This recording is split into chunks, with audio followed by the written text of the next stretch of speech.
Good morning. இந்த வீடியோவில் நம்ம எதை பற்றி பார்க்க போகிறோம்னா, ஃபிட்டர் ட்ரேடுக்கு செகண்ட் இயரில் ஸ்க்ரூ சம்மந்தமாக பார்க்க போகிறோம். கடைசி வரையும் இந்த வீடியோவை ஸ்கிப் பண்ணாமல் பாருங்கள். வாங்க வீடியோவுக்குள்ளே போகலாம். முதல்ல இந்த வீடியோ சம்மந்தமாக என்னென்ன டாபிக் கவர் பண்ண போகிறோமோ அதை பார்த்துடலாம். முதல்ல ஸ்க்ரூ சம்மந்தமான ஒரு இன்ட்ரடக்ஷன், டைப் ஆஃப் ஃபேஸ்னர்ஸ்,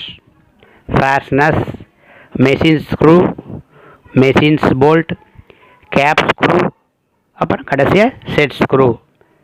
முதல்ல இன்ட்ரோடக்ஷன் பார்த்தீங்கன்னா, ஃபேஸ்னர்ஸ் வந்து ஃபேஸ்னர்ஸ்னு பார்த்தீங்கன்னா ஒரு இணைப்பு கருவி, ஒரு பூட்டுறது, இணைக்கிறது, ரெண்டையும் ஜாயின் பண்ணுறது, இதுக்கு பேர் தான் வந்து ஃபேஸ்னர்ஸ்னு பேர்.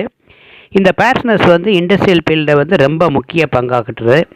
இதில் ஏதாவது செலெக்ஷனில் தவறாக போச்சுன்னா என்னென்ன விளைவுகள் ஏற்படுத்துன்னு பார்த்தீங்கன்னா, அசம்பிளியோட காஸ்ட் வந்து அதிகமாயிரும்.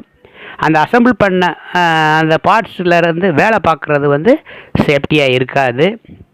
அப்புறம் அந்த அசம்பிளி பண்ண மெஷின்லேருந்து தயாரிக்கப்படுற பொருள் வந்து தரமான குவாலிட்டியாக இருக்காது. அதனால் எந்த ஸ்க்ரூ எந்த பார்ட்ஸுக்கு செலெக்ஷன் பண்ணுறதில் நம்ம கேர்ஃபுல்லாக இருக்கணும். அப்புறம் டைப் ஆஃப் ஃபேஸ்னர்ஸ்னு பார்த்தீங்கன்னா, ஃபேஸ்னர்ஸ் பொதுவாக ஸ்க்ரூ த்ரெட்டு மரையை பயன்படுத்தி இறைக்கிறதுக்கு வந்து ஃபேஸ்னர்ஸ் பேர். இதில் மரையை பயன்படுத்தி எப்படி வந்து அந்த ப்ரெஷர் கிடைக்கிது அப்படின்னு சொல்லி பார்த்தீங்கன்னா, ஃபேஸ்னர்ஸ் மரைகள் பொறுத்தளவு வி ஃபார்மில் இருக்கும், நட்டுலேயும் அதே மாதிரி வி ஃபார்மில் இருக்கும். அந்த போல்ட்டும் நட்டும் சேர்ந்து டைட் பண்ணும்போது அந்த வி வடிவத்தில் அந்த ரெண்டு கடையில் உள்ள அந்த டேப்பர் ஷேஃபில் வந்து ஒரு ஃப்ரிக்ஷன்னால் அந்த கிரிப்பு கிடைக்கிது. அதனால நமக்கு ஸ்ட்ரென்த்து கிடைக்கிது. நல்ல மேக்ஸிமம் ஸ்ட்ரென்த்து நமக்கு கிடைக்கணும்னா அந்த ஸ்க்ரூவோ அந்த த்ரெட்டோட டயாமீட்டர்லேருந்து 1.5 மடங்கு நீளத்துக்கு அந்த மரையானது இணைக்கும் பார்ட்டில் இறங்கி இருந்தால் அந்த இணைக்கும் பொருள் வந்து ஸ்ட்ராங்காக இருக்கும்.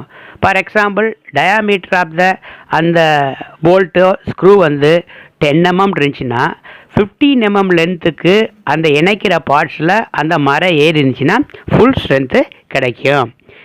அப்புறம் நம்ம பார்க்க போகிறது மெஷின் ஸ்க்ரூன்னு பார்த்தீங்கன்னா, இதோட தலைப்பகுதி வந்து ஸ்லாட்டடாகவோ ரீசஸாகவோ இருக்கும். படத்தில் பார்க்குறீங்க அது மாதிரி இருக்கும். அதோட டயாமீட்டர் பார்த்தீங்கன்னா 1.5 mmலேருந்து 12 mm வரைக்கும் இருக்கும். லென்த்துன்னு பார்த்தீங்கன்னா, லென்த்து வந்து 2 mmலேருந்து 75 mm வரைக்கும் இருக்கும். இது வந்து கோர்ஸ் மற்றும் ஃபைன் சீரீஸ் இதில் கிடைக்கிது.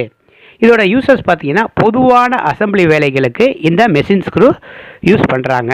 அடுத்து நம்ம பார்க்க போகிறது மெஷின் போல்ட்னு பார்த்தீங்கன்னா, இதோட தலைப்பகுதி வந்து சதுரமாகவோ இல்லை அறுபட்டை வடிவில் ஹெக்ஸகனல்லையோ இருக்கும். இது வந்து இந்த போல்ட்டோட டயாமீட்டரு 6 mmலேருந்து 75 mm வரைக்கும் இருக்கும்.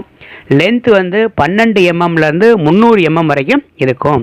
இது எங்கே யூஸ் பண்ணுறாங்கன்னா, அந்த அசம்பிளி பண்ணுற பார்ட்ஸோட டாலரன்ஸ் வந்து ரொம்ப க்ளோஸ் இருக்க வேண்டிய அவசியம் இல்லாத இடத்துல இந்த மெஷின் போல்ட்டை யூஸ் பண்ணுறாங்க. இதில் வந்து நட்டு வந்து இதில் இன்க்ளூட் ஆகும். இந்த போல்ட்டோட சேர்ந்து நட்டு இன்க்ளூட் ஆகும். அடுத்து நம்ம பார்க்க போகிறது வந்து கேப் ஸ்க்ரூன்னு பார்த்தீங்கன்னா, இந்த கேப் ஸ்க்ரூ வந்து இதோட டயாமீட்டர் வந்து 6 mmலேருந்து 50 mm வரைக்கும் இருக்கும். லென்த்து வந்து 10 mmலேருந்து 200 வரைக்கும் இருக்கும். இது எங்கே யூஸ் பண்ணுறாங்கன்னா, அதாவது வந்து அந்த இணைக்கும்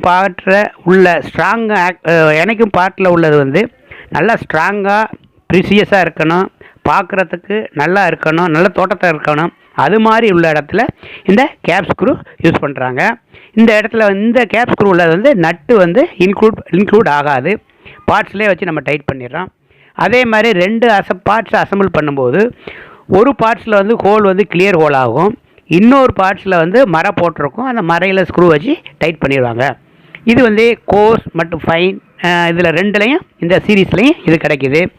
இது மெட்டீரியல் பார்த்தீங்கன்னாக்க அலாய் ஸ்டீலில் இருக்குது, அலுமினியத்தில் இருக்குது, பிராஸில் இருக்குது, ஸ்டெயின்லெஸ் ஸ்டீலில் இருக்குது, மைல்டு ஸ்டீலில் இருக்குது, டைட்டானியம் ஸ்டீல், இந்த மாதிரி எல்லா இதுலேயும் வந்து இந்த கேப் ஸ்க்ரூ வந்து அவைலபிளாக இருக்குது. கடைசியாக நம்ம பார்க்க போகிறது செட் ஸ்க்ரூ. இந்த செட் ஸ்க்ரூ பார்த்தீங்கன்னா இதுக்கு வந்து ஹெட் இருக்காது. இப்போ போல்ட்டுன்னு பார்த்தீங்கன்னா அது ஹெட்டு வந்து ஸ்கொயராகவோ இதாக இருக்கும். மற்ற மெஷின் ஸ்க்ரூ பார்த்தீங்கன்னா மேலே வந்து ஃப்ளாட் ஷேப்பாக இருக்கலாம், ஓவல் ஷேப்பு, இது மாதிரி பலவித வடிவங்கள் இருக்குது. அந்த மாதிரி ஹெட்டு வந்து இதில் இருக்காது. அந்த த்ரெட்டட் போர்ஷன்லேயே மேல் பகுதியில் வந்து ஸ்லாட்டடாவோ இல்லை சாக்கெட் கெட்டாக, ஸ்லாட்னா இப்போ ஸ்லாட்டை வந்து ஸ்க்ரூ ட்ரைவர் வச்சு நம்ம டைட் பண்ணிக்கலாம்.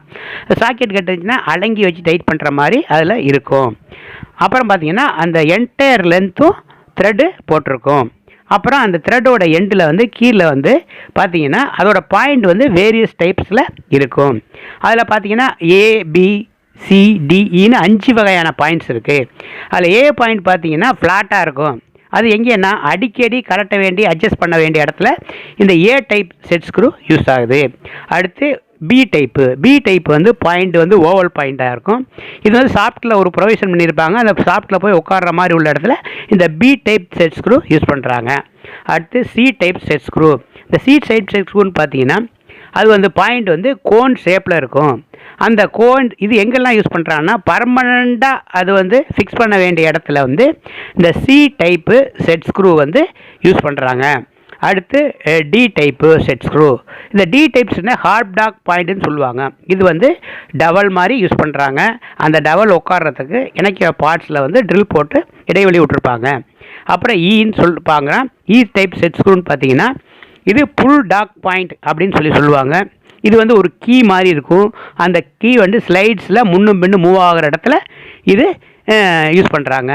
பொதுவாக வந்து செட் ஸ்க்ரூ எதுக்கெல்லாம் யூஸ் பண்ணுறாங்கன்னா ஒரு புள்ளி வச்சுருக்கோம். இப்போ ட்ரில்லிங் மிஷின் பாருங்கன்னா ட்ரில்லிங் மிஷினில் புள்ளி மேலே ஒன்று இருக்கும். அந்த புள்ளி வந்து அந்த ஷாஃப்ட்லேருந்து வலுவாக அதுலேருந்து கலண்டு உழுகாமல் இருக்க வேண்டிய இடத்துல அந்த மாதிரி இடத்துல மாற்றுற இடத்துல வந்து இந்த செட் ஸ்க்ரூ யூஸ் பண்ணுறாங்க. அது இல்லாமல் ஒரு ஷாஃப்ட்டில் வந்து ஒரு காலரை கொண்டே ஃபிக்ஸ் பண்ணணும். அது மாதிரி அந்த காலரை ஒரு இடத்துல அந்த பொசிஷன் பண்ணி ஃபிக்ஸ் பண்ணுறதுக்கும் இது யூஸ் பண்ணுறாங்க.